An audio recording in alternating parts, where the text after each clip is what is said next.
Et donc aujourd'hui, j'ai choisi de revenir sur l'histoire et en particulier l'accueil en France à la fin de la guerre d'un groupe de jeunes juifs étrangers rescapés des camps nazis. Il s'agit du groupe qui est communément appelé les enfants de Buchenwald, et c'était une expression qui était déjà utilisée par les contemporains en 1945. Donc ce groupe, il était composé de 535 jeunes garçons qui furent emmenés en France au début du mois de juin 1945, depuis le camp de Buchenwald, où la plupart d'entre eux avaient été libérés un mois et demi plus tôt.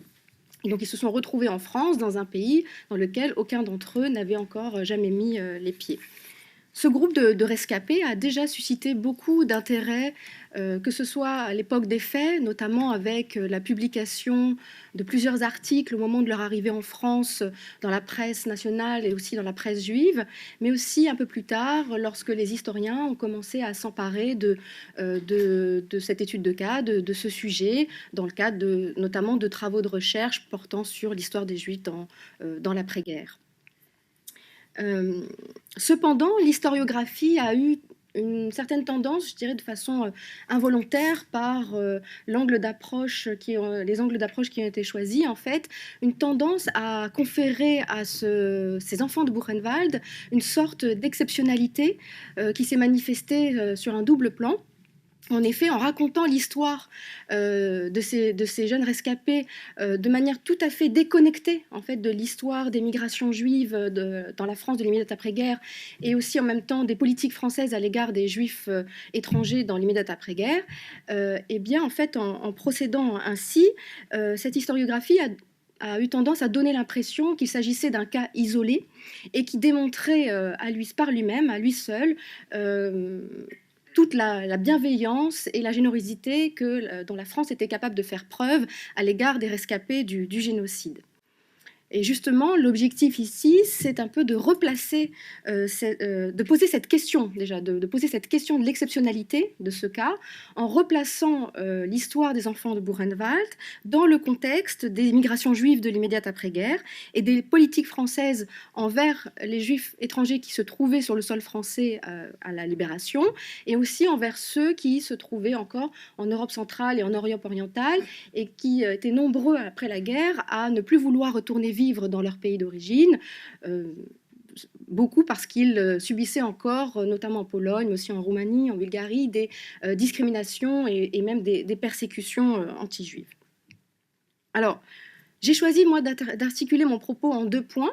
Chaque point reprend un des 2 thèmes que j'utilise dans le titre de ma communication et qui forment une association un peu surprenante d'indésirables très convoités. Donc on retrouve ce terme d'indésirable, et c'est un terme qu'on trouve aussi encore dans les textes d'administration française dans l'immédiate après-guerre, notamment pour parler des juifs étrangers.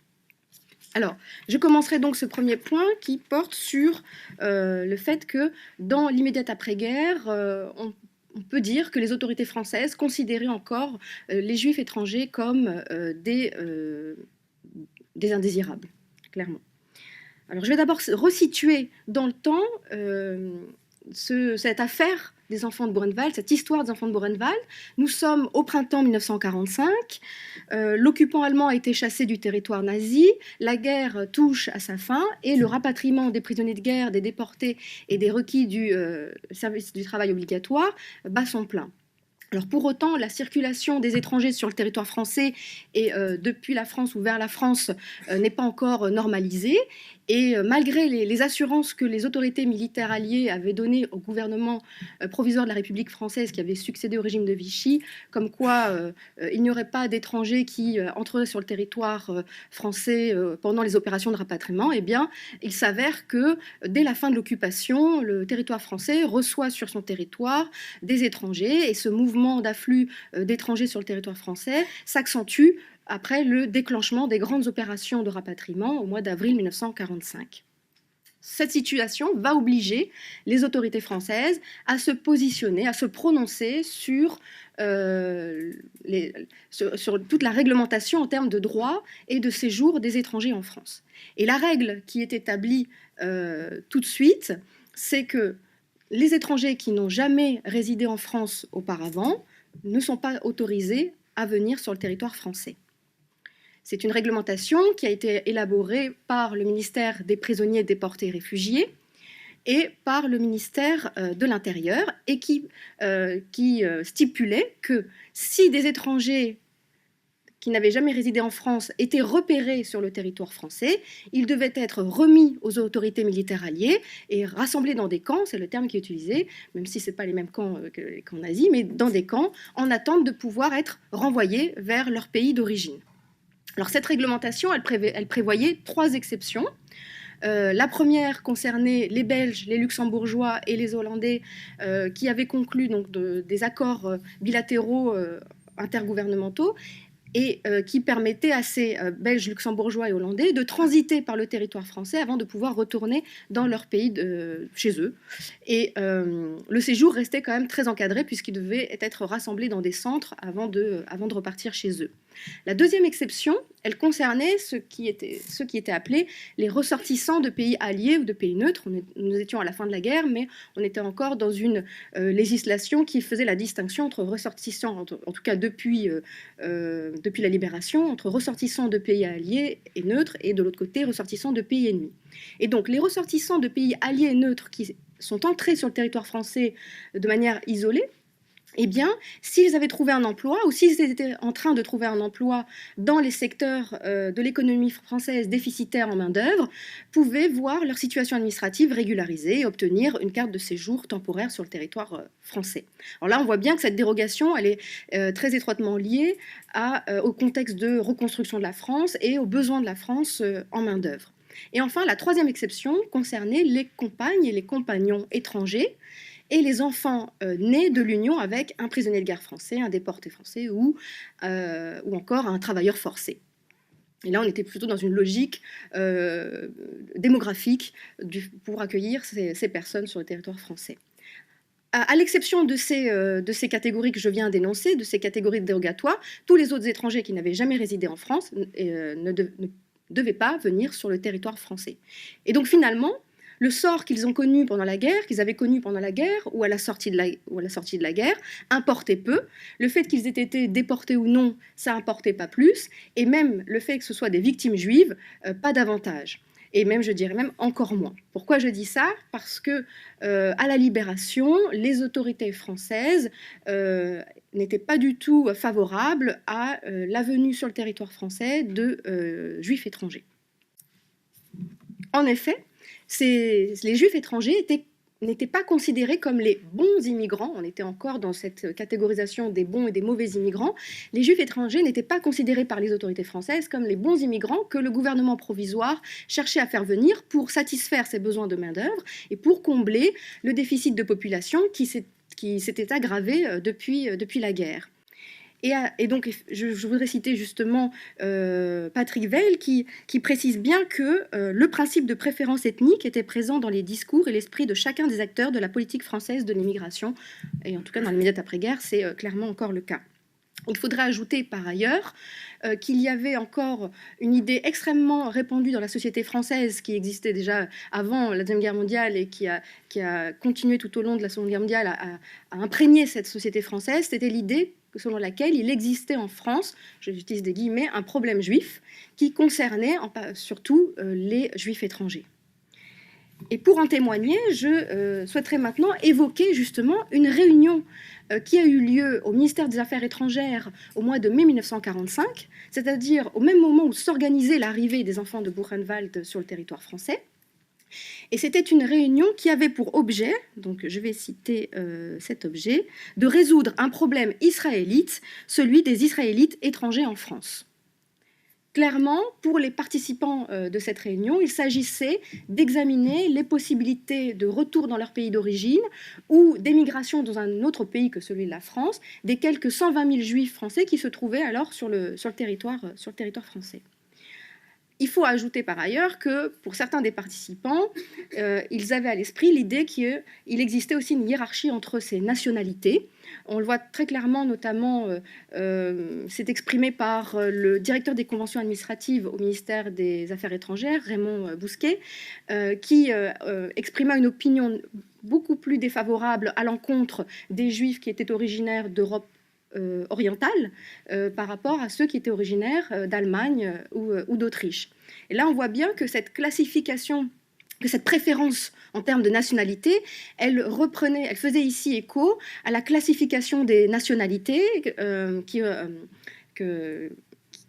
classification des nationalités qu'avait élaboré Georges Mocco, qui était un acteur très connu et déjà reconnu comme un grand expert des migrations déjà dans l'entre-deux-guerres et qui va être un acteur clé dans l'élaboration des politiques migratoires de la France dans l'immédiat après-guerre, qui était aussi l'un des partisans des thèses les plus racistes et antisémites. Et cette classification de Georges Mocco des nationalités, elle se reposait sur un degré d'assimilabilité et décroissant. Donc, c'est-à-dire les plus assimilables en premier, c'était les nordistes, ceux qui étaient des pays du Nord, de l'Europe. Les deuxièmes, les Méditerranéens du Nord. Et ensuite, en troisième position, les Slaves. Mais pour Georges Mocco, les Juifs, quelle que soit leur nationalité, étaient exclus de cette classification, donc n'avaient pas à venir en France.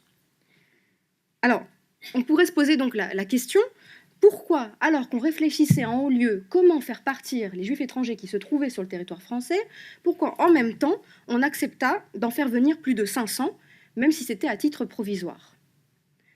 Et là, je fais référence, bien entendu, aux enfants de Buchenwald.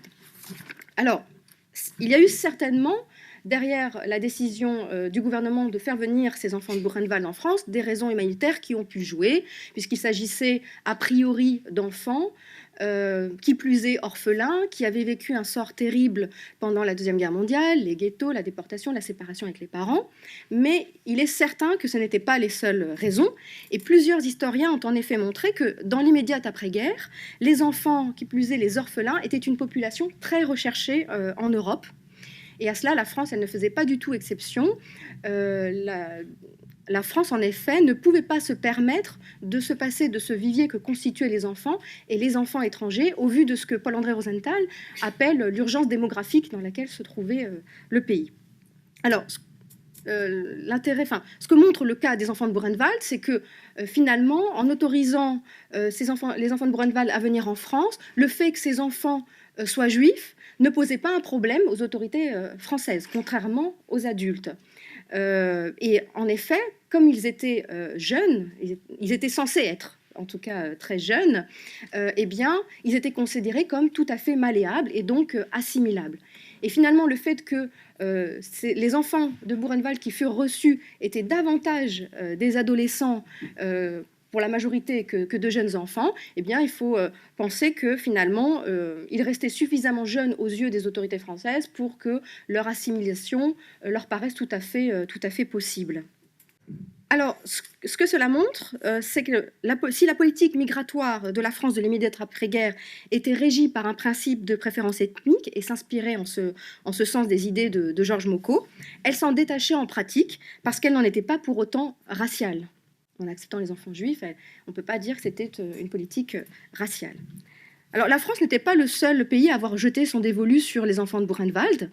On pourrait citer notamment le cas du gouvernement polonais de Varsovie qui tenta aussi très tôt de récupérer les enfants de Buchenwald qui étaient originaires de Pologne. Alors, eux, c'était uniquement ceux qui étaient originaires de Pologne parce que ceux qui sont arrivés en France étaient de plusieurs nationalités. Le gouvernement polonais tenta de les récupérer déjà dans le camp de Buchenwald. J'ai en mémoire un témoignage notamment d'un de ces enfants de Buchenwald, Elie Buzyn, qui raconte que quand ils étaient encore au camp de Buchenwald, ils ont été approchés par des communistes polonais qui les ont encouragés à justement monter dans les camions et retourner avec eux en Pologne. Mais le gouvernement polonais tenta aussi de récupérer ces enfants auprès de l'Union OSER. Donc c'est la grande organisation mondiale qui fédère les différentes branches de l'OSER dans les différents pays et qui était située à l'époque donc à Genève, pardon. Et donc en fait, des représentants du gouvernement polonais ont approché l'Union OSER pour que les enfants d'origine polonaise lui soient remis, puisque l'Union OSER avait déjà entamé des démarches pour essayer de trouver des lieux d'accueil pour ces enfants de Buchenwald. Et ça continua même après, parce que à peine, une fois que les enfants ont mis le pied sur le territoire français, quelques jours à peine après leur arrivée, eh bien, il y a 9 enfants polonais qui ont été enlevés lors d'un transfert de l'hôtel Lutetia vers un centre d'hébergement. Et le ministère des prisonniers, déportés, réfugiés soupçonnait très sérieusement le gouvernement polonais d'être derrière cet enlèvement et d'avoir orchestré finalement ce kidnapping. Donc on voit, c'est un petit peu rocambolesque.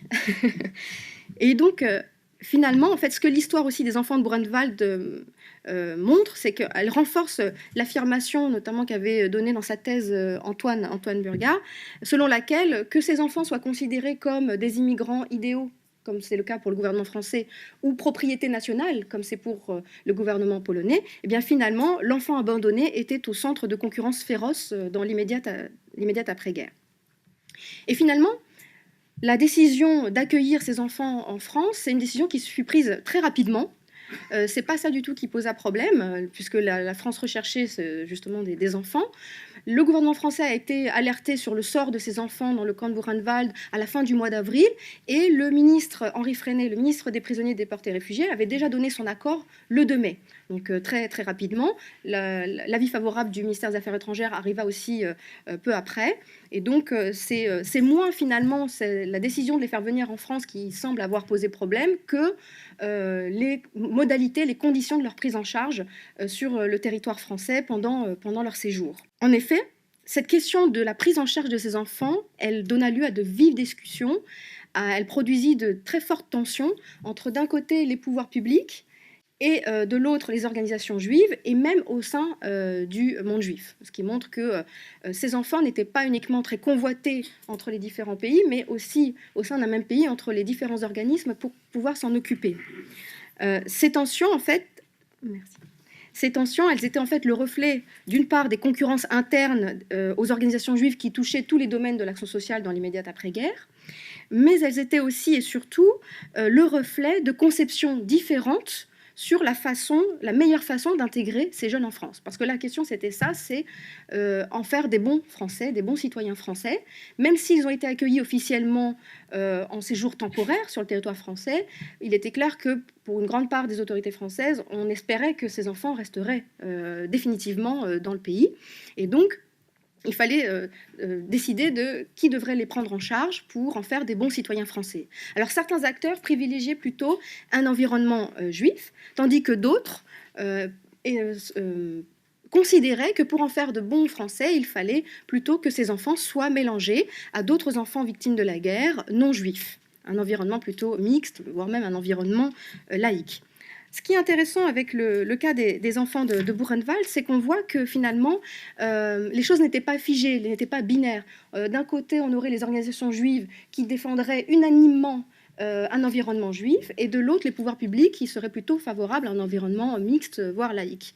Parce qu'en fait, dès le départ, on voit plusieurs ministres, notamment le ministre de la Santé publique et le ministre des prisonniers, déportés et réfugiés, qui n'excluent absolument pas, et même certains qui soutiennent l'OSE dans ces démarches pour prendre en charge l'intégralité du groupe qui doit être accueilli en France.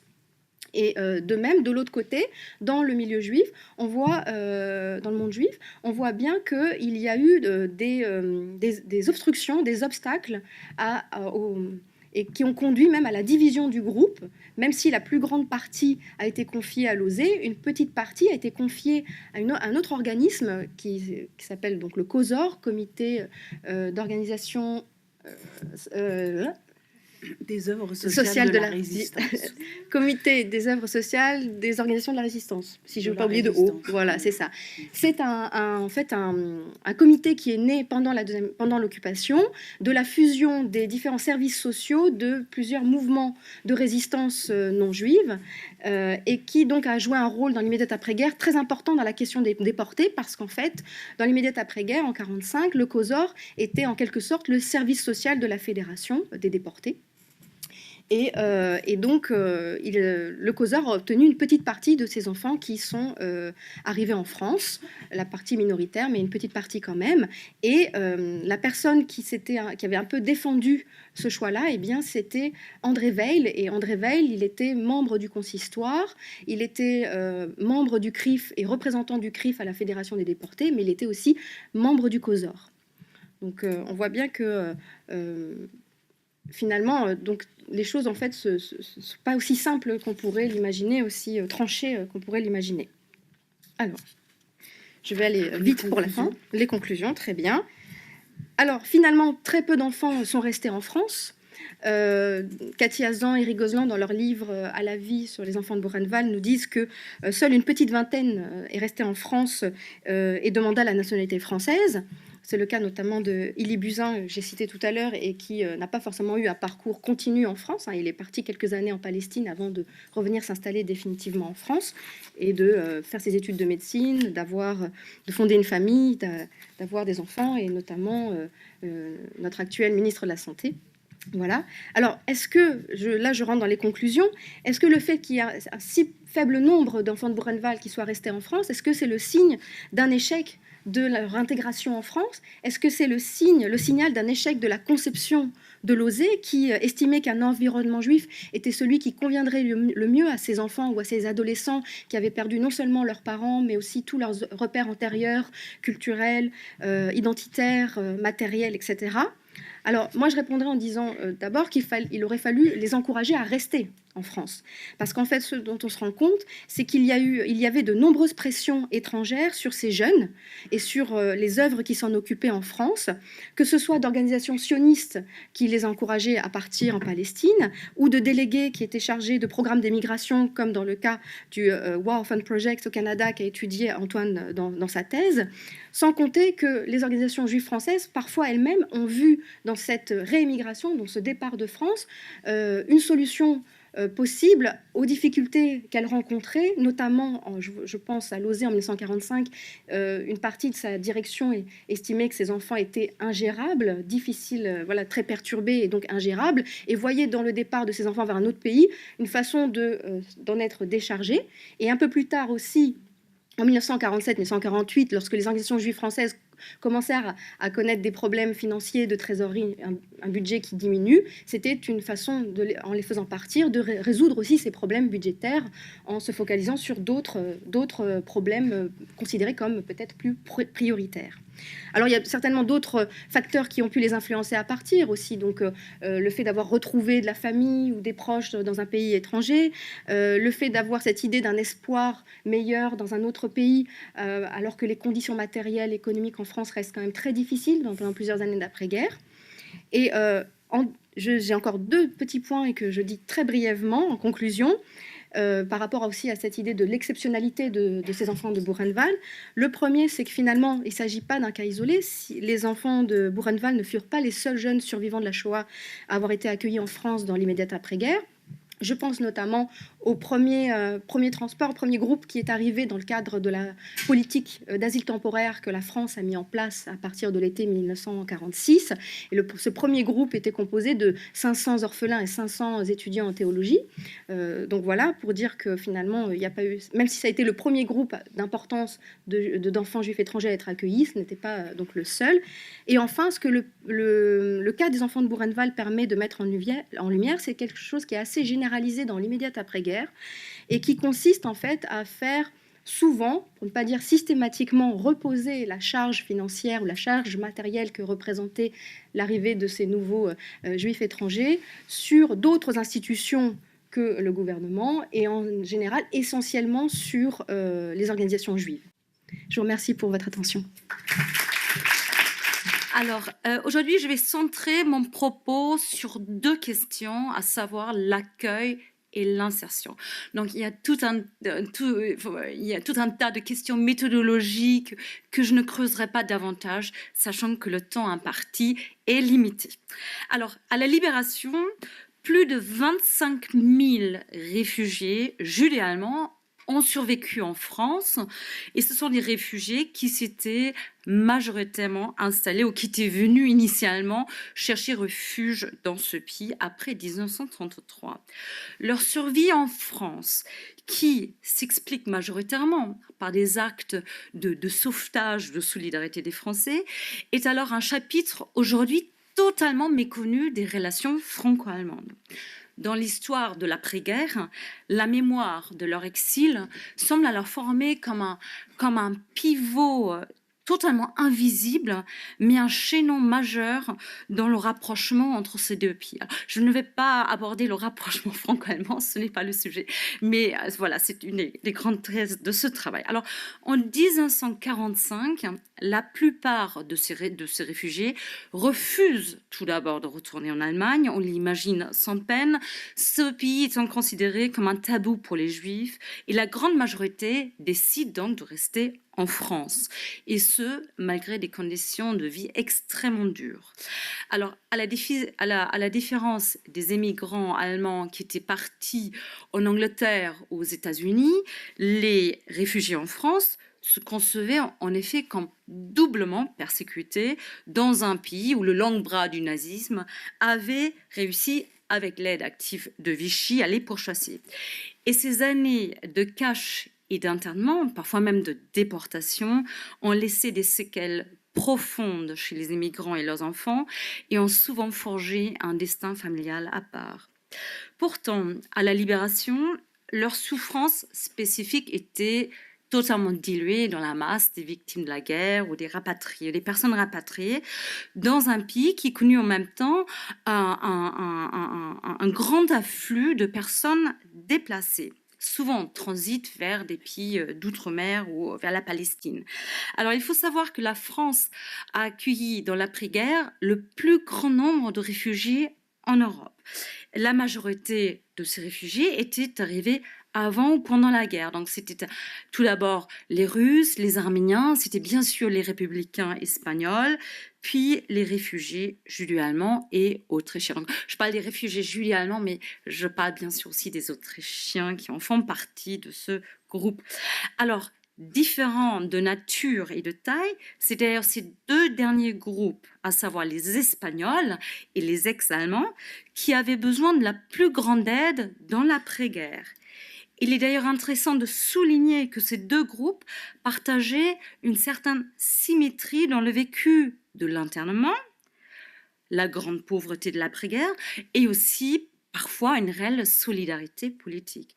À une différence près toutefois, le rapatriement ne pouvait nullement être une option pour les réfugiés juifs allemands, à la différence des Espagnols. Alors, dans ce contexte chargé de sortie de guerre et de démobilisation, la France dut alors faire face à un contexte, enfin une situation migratoire absolument inédite. Il s'avéra alors indispensable de conférer des droits, un statut, une protection à des réfugiés qui étaient en partie apatrides, ce qui était le cas des Allemands, et de les inscrire sur un marché du travail qui était en manque de bras pour les besoins considérables pour la reconstruction, au service de la reconstruction du pays. La France compta dans l'après-guerre à peu près 400 000 réfugiés. Sur fond de guerre froide, leur accueil, leur protection diplomatique et leur prise en charge étaient alors un problème d'une ampleur totalement inédite, si l'on songe à cela aujourd'hui, problème auquel seule une organisation supranationale était en mesure de faire face. Alors la protection des réfugiés incombe d'abord à deux organismes internationaux différents, le Haut Commissariat pour les réfugiés et le Comité intergouvernemental pour les réfugiés, avant que l'ONU ne confie en 1947 la gestion de tous les réfugiés à un organisme unique, l'Organisation internationale pour les réfugiés, et que, enfin, en 1952, l'État français ne reprit définitivement la main sur la prise en charge des réfugiés via l'OFPRA. Alors, en France, les réfugiés étaient, après la guerre, divisés entre réfugiés statutaires et non statutaires. Les premiers, donc les statutaires, étaient ceux qui avaient gardé leur nationalité d'origine, et les seconds étant apatrides, à savoir donc les Allemands, donc nos émigrants juifs et allemands, et aussi les réfugiés espagnols. Donc la prise en charge de ces non statutaires, à savoir les apatrides, était confiée au Comité intergouvernemental pour les réfugiés, qui était censé garantir leur protection administrative et juridique. Alors cet organisme, donc le CIR, le Comité intervenante pour les réfugiés était créée en 1938 lors de la conférence d'Évian, et vous le savez sans doute que la convention d'Évian n'a été ratifiée par le gouvernement français qu'en mars 45. Donc c'est qu'en mars 45, enfin en 46, que le CIR fait son entrée en France. Alors ce CIR était alors uniquement en charge des fonctions juridiques et administratives. Il n'accorda jamais aucune assistance financière. Toute forme de secours financier, enfin matériel, devait s'opérer par l'intermédiaire d'organismes bénévoles qui avaient été désignés au préalable comme agents du CIR. Ces organismes devaient alors assumer ce travail social tout à fait majeur qui allait de l'accueil et de l'orientation des nouveaux arrivés en passant par les reclassements professionnels jusqu'à la distribution de secours et d'allocations.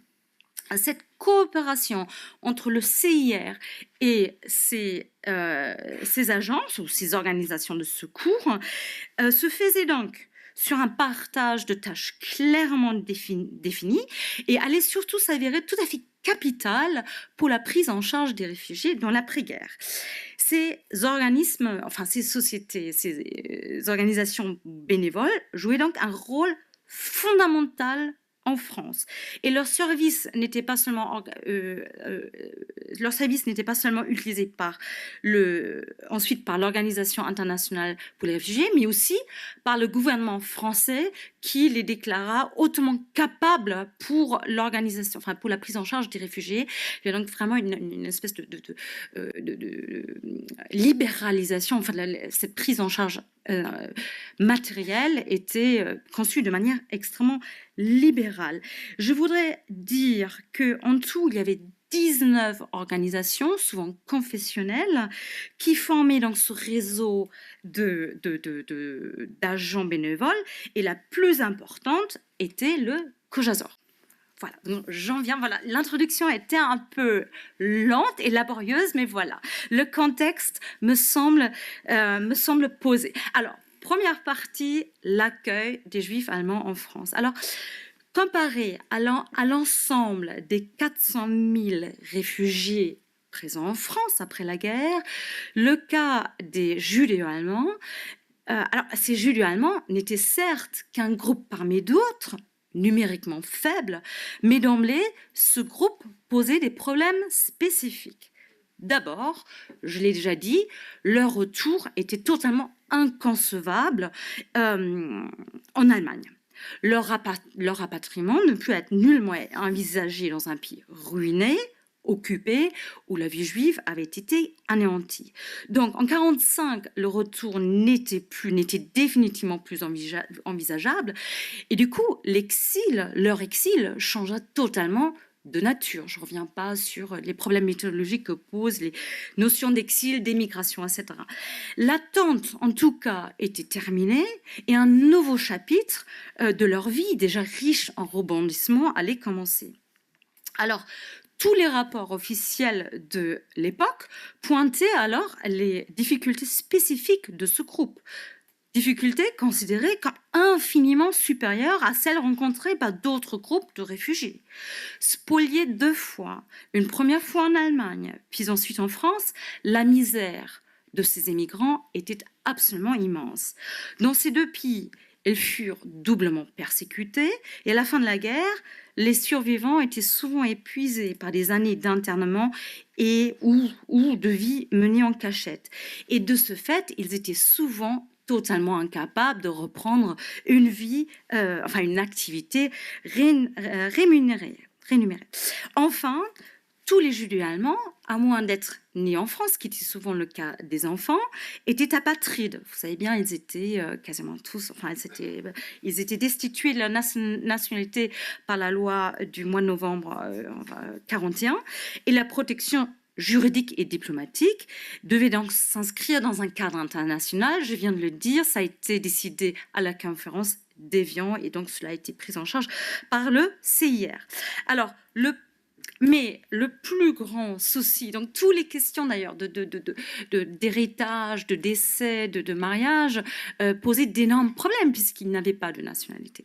Mais le plus grand souci des survivants, c'était d'abord l'immense détresse à laquelle ils durent faire face. Alors presque toutes les familles étaient démembrées, privées d'un père, appauvries, vivant loin de leur foyer, leur misère était incommensurable. Parmi les personnes les plus démunies, se trouvaient par exemple les veuves qui avaient perdu leur mari en déportation.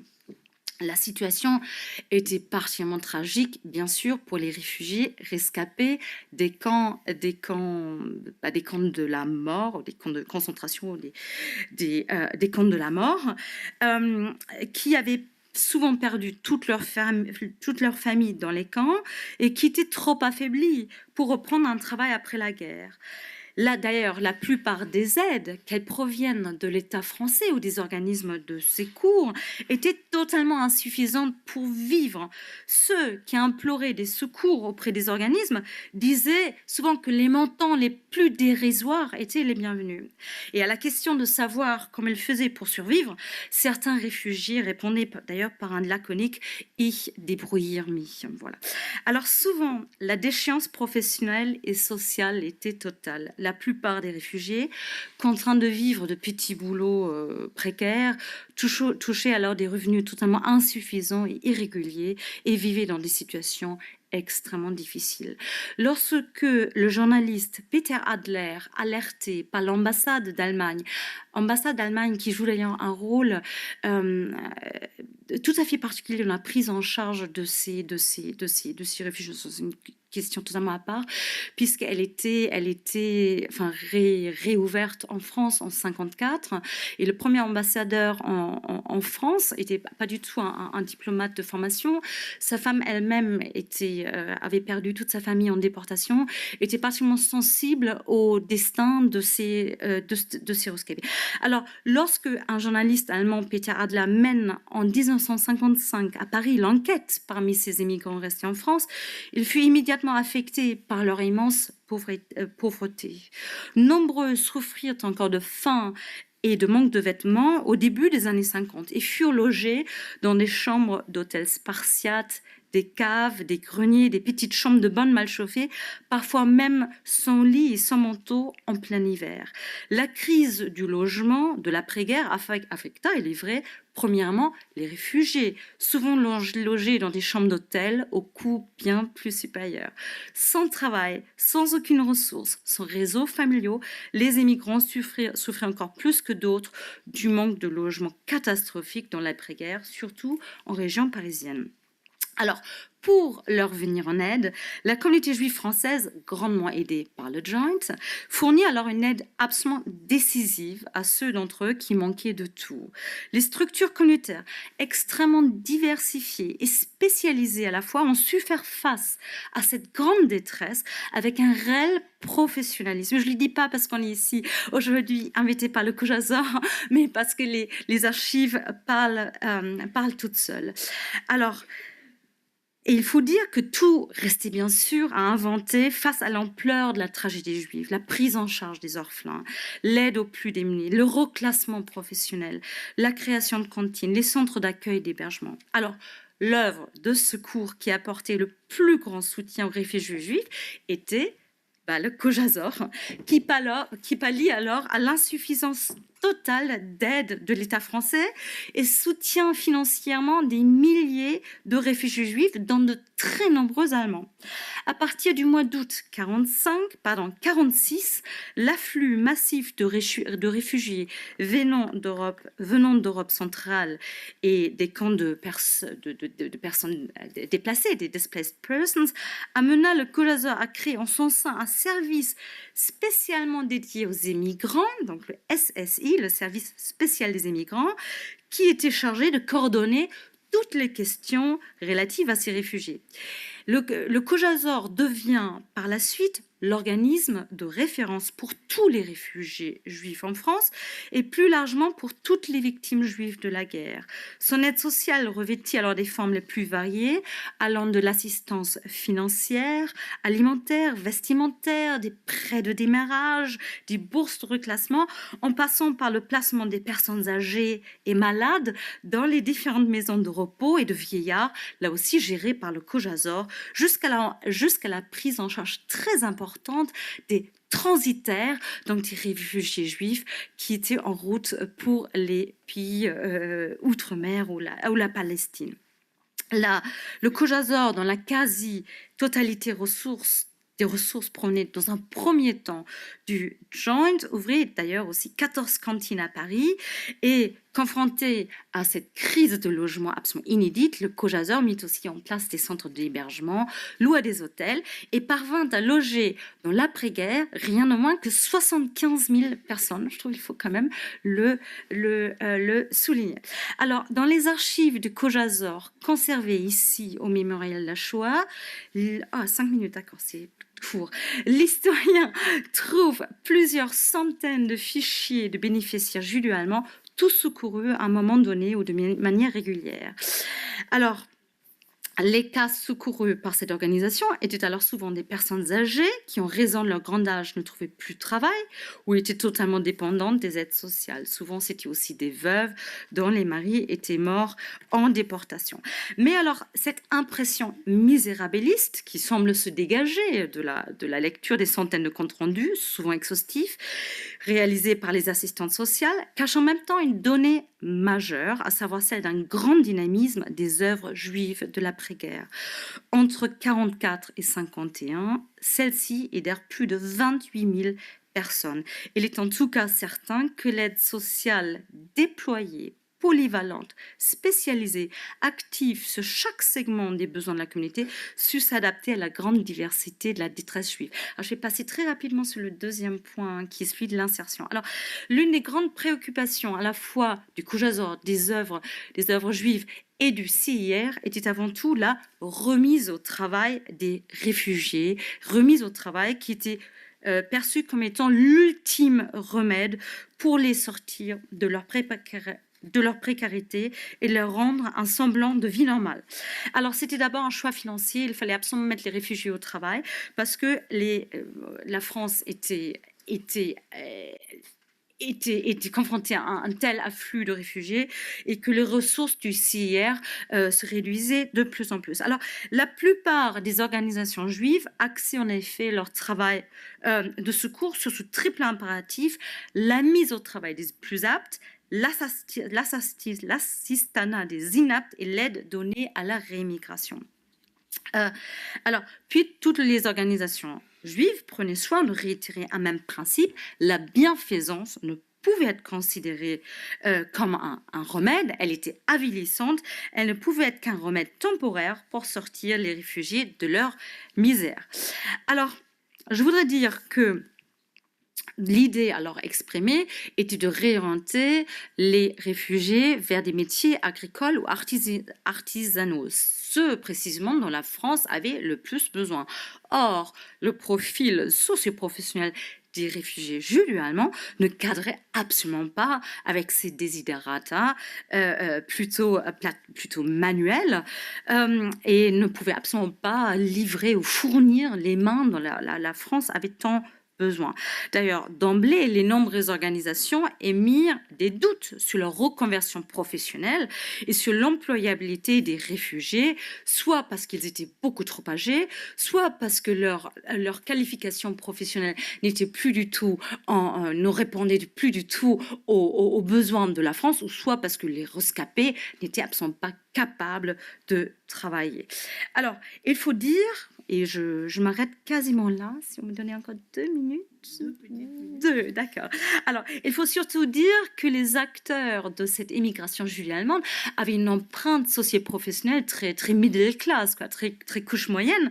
Ils avaient en grande partie travaillé avant leur exil en France, dans des professions commerciales, intellectuelles, administratives.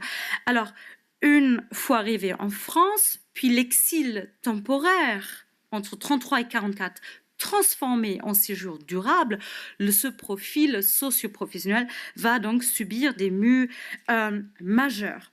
Alors, pour l'ensemble du groupe, la déchéance sociale, professionnelle, donc matérielle, est palpable à la lecture des archives.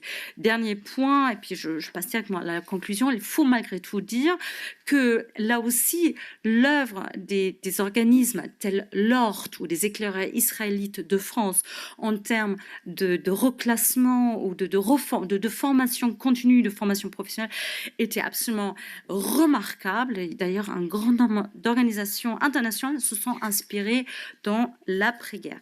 Alors, en conclusion, au prisme de l'histoire de cet accueil peut aussi se lire la restructuration du judaïsme français de l'après-guerre, son maillage associatif et son grand dynamisme institutionnel. Grâce aux immigrés et aux réfugiés juifs, la communauté juive sortie de la guerre affaiblie, mais absolument pas défaite. Il est absolument avéré que les réfugiés et rescapés allemands et autrichiens allaient eux aussi participer à la résurgence de la vie juive, dont la France devient incontestablement le nouveau centre en Europe après la guerre.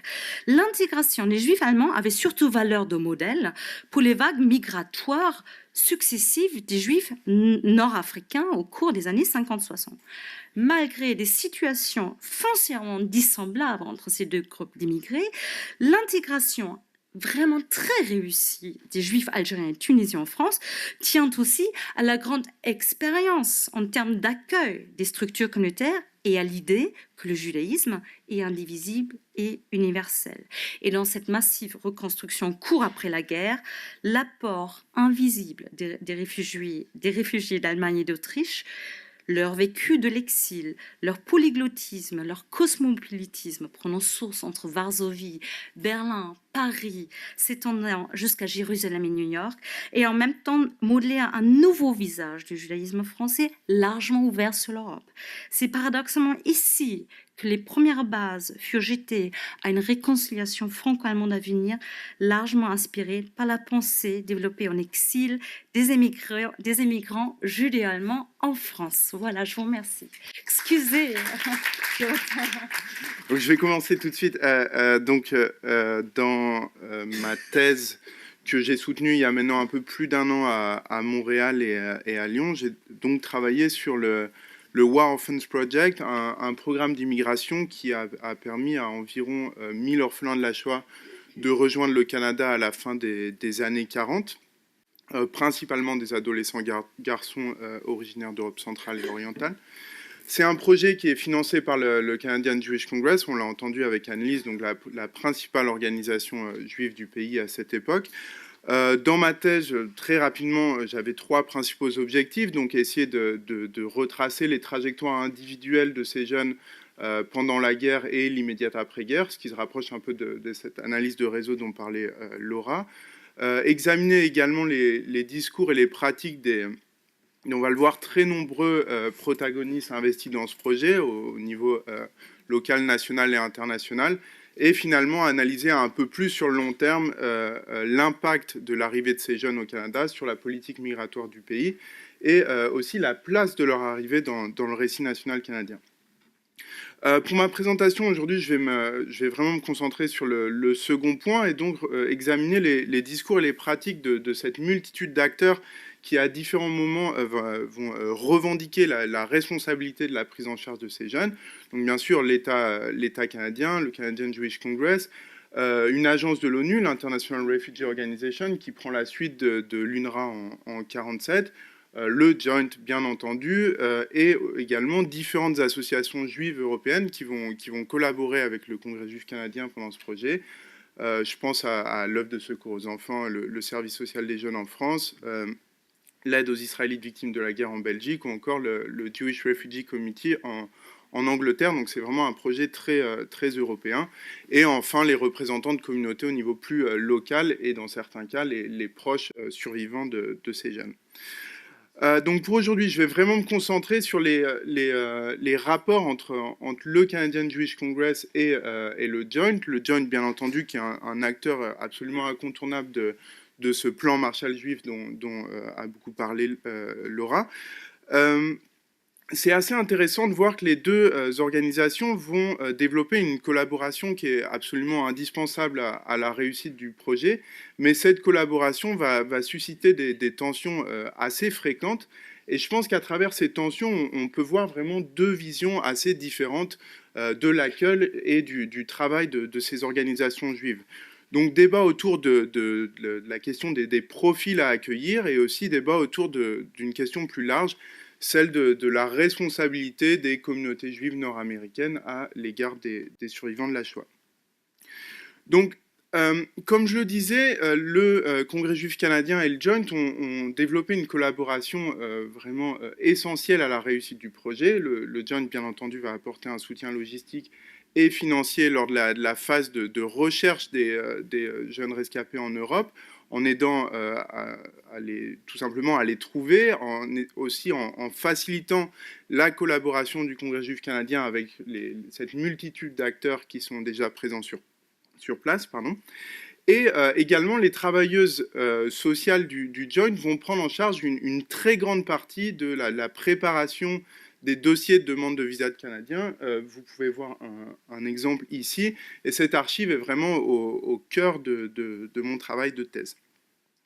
Mais cette collaboration va aussi susciter assez régulièrement, comme je le disais, des tensions entre les deux associations. En regardant l'importante correspondance des responsables du Congrès juif canadien avec leurs représentantes en Europe, Ethel Ostry, qu'on peut voir vaguement dans son uniforme de l'International Refugee Organization. Donc, dans cette correspondance, on voit que les cadres du CJC se plaignent très régulièrement, tout d'abord de l'insuffisance du travail de présélection des candidats mené par le Joint, qui, on va le voir, va résulter à l'arrivée de jeunes qui ont de graves problèmes de santé, qui ont menti sur leur âge dans leur demande de visa, ou encore qui ont des parents encore en vie. Les cadres du CJC vont aussi, ce qui est bien sûr lié, reprocher le manque de rigueur du personnel du Joint dans la constitution des dossiers, notamment dans la collecte de tous les documents administratifs et preuves que les autorités canadiennes vont demander.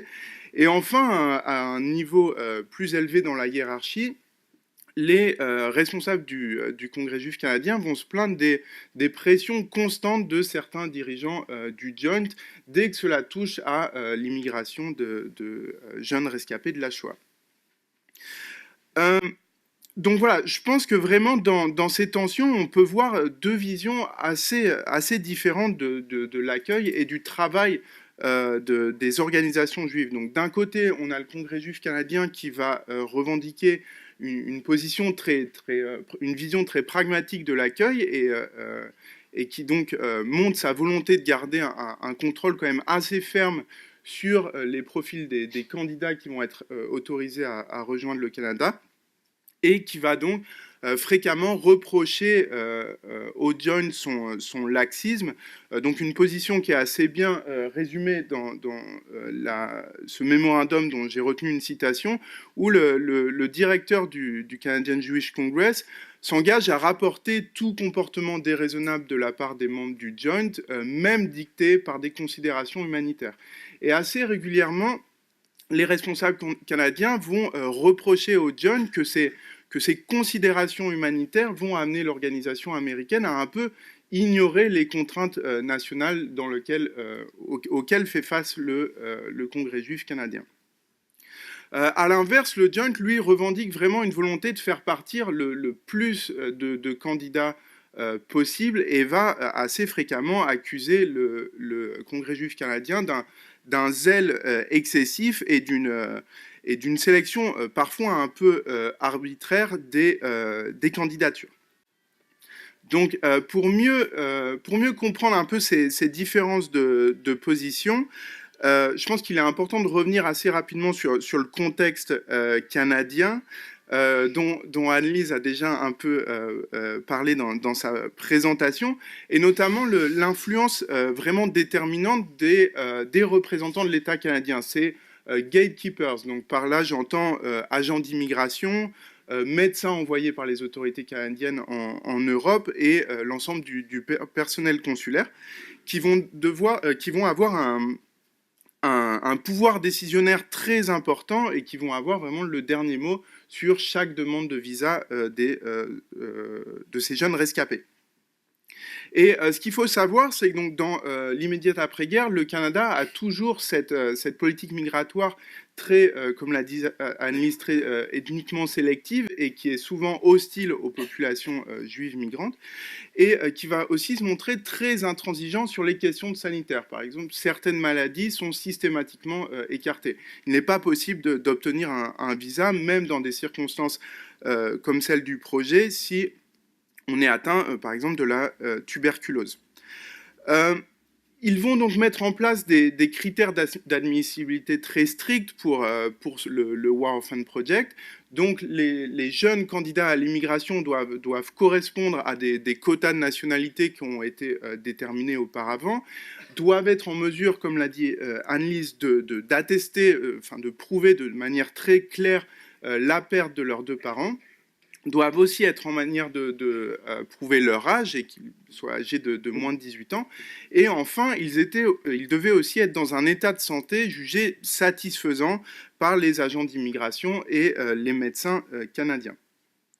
Et ces critères, ils vont être vraiment appliqués de manière très rigoureuse tout au long du projet, ce qui explique le taux de sélection très élevé. J'ai trouvé dans les archives beaucoup de demandes de visas canadiens qui ont été rejetées pour différents motifs. Pour des questions d'âge, parfois un candidat à l'immigration va dépasser de seulement quelques semaines ou parfois même de quelques jours l'âge limite de 18 ans et va donc voir sa demande rejetée. Parfois, ça peut venir aussi d'un doute quant à la possible survie d'un ou des deux parents. Et enfin, c'est souvent pour des questions de santé. Donc, on retrouve les cas classiques d'enfants atteints de la tuberculose, mais il y a aussi des motifs de rejet de visa qui peuvent apparaître vraiment plus surprenant. J'ai trouvé par exemple un cas d'un jeune qui s'est fait rejeter sa demande de visa parce qu'il avait les pieds plats. Là, dans l'exemple qu'on peut voir ici donc, du jeune Simon, la décision concernant sa demande de visa a été repoussée parce que le médecin canadien a remarqué que le jeune garçon avait des varices. Donc vraiment, l'État canadien considère ce projet comme un projet d'immigration comme un autre et attend en premier lieu que ces enfants, que ces jeunes adolescents soient des migrants en bonne santé qui vont donc devenir de futurs citoyens qui vont contribuer à la société canadienne.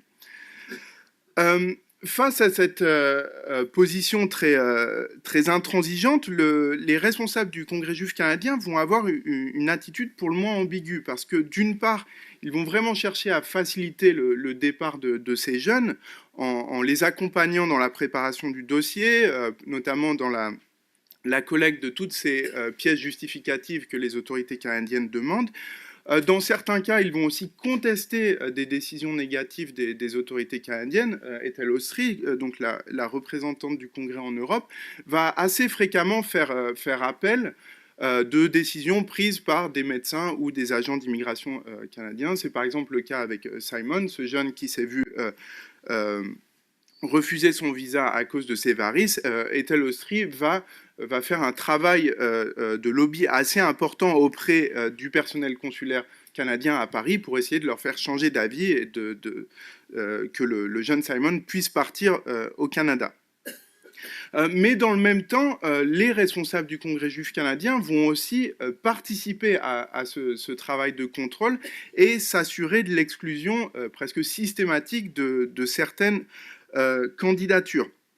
Ils vont assez régulièrement mener eux-mêmes un travail d'enquête très minutieux pour être sûr que le candidat n'a pas menti dans sa demande de visa à propos de son âge, à propos de l'existence possible de ses parents. Et ils vont surtout redoubler d'efforts pour être sûr que ces jeunes soient dans un état de santé jugé satisfaisant. Ça va notamment être le cas après l'arrivée du premier transport de jeunes rescapés au Canada, donc en septembre 1947, et dans la vingtaine de jeunes qui arrivent au Canada dans ce transport, le médecin attitré du Congrès juif canadien va découvrir 2 cas d'enfants atteints de la tuberculose.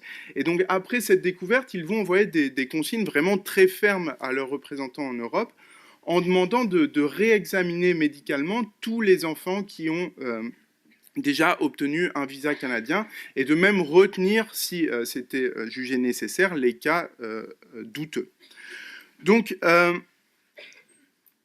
d'ailleurs, le CJC va même aller jusqu'à mettre la pression sur le Joint d'une manière assez claire pour leur demander de reprendre leur travail de présélection et d'essayer d'écarter plus systématiquement ces cas jugés à problème. On le voit ici dans un courrier que j'ai retenu donc, du directeur du Congrès juif canadien à Charles Jordan, donc le directeur du Joint en France, qui lui demande, je cite, d'améliorer la procédure pour s'assurer d'éviter les difficultés que représentent ces cas à problème, comme les tuberculeux, les maladies psychiatriques, sans même parler des orphelins qui ont des parents.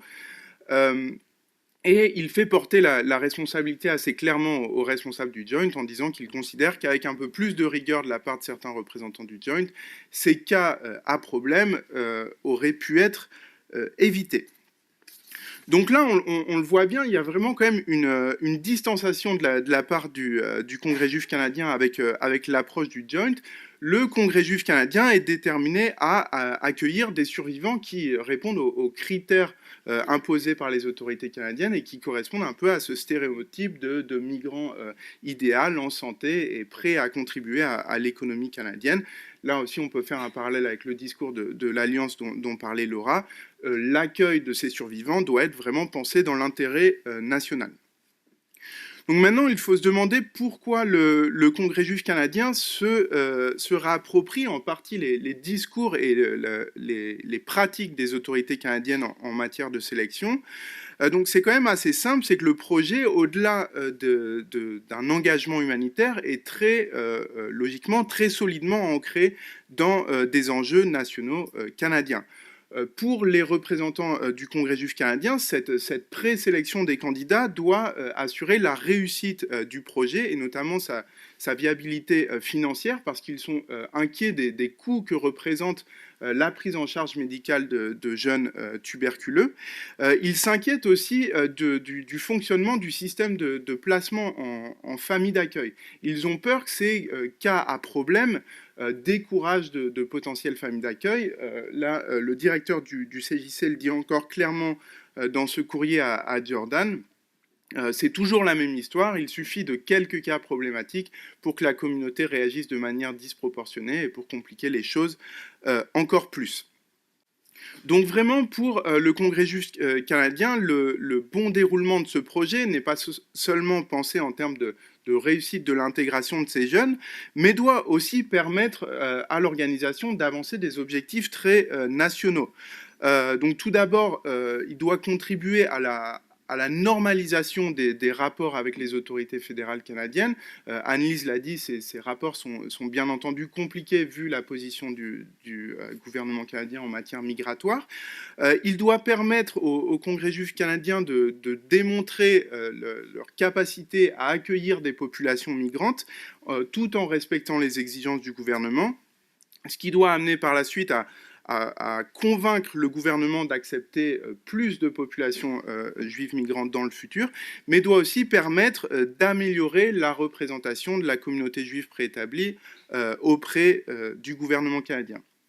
Mais aussi, l'accueil de ces jeunes doit permettre au CJC de maintenir sa position de force au sein de la communauté.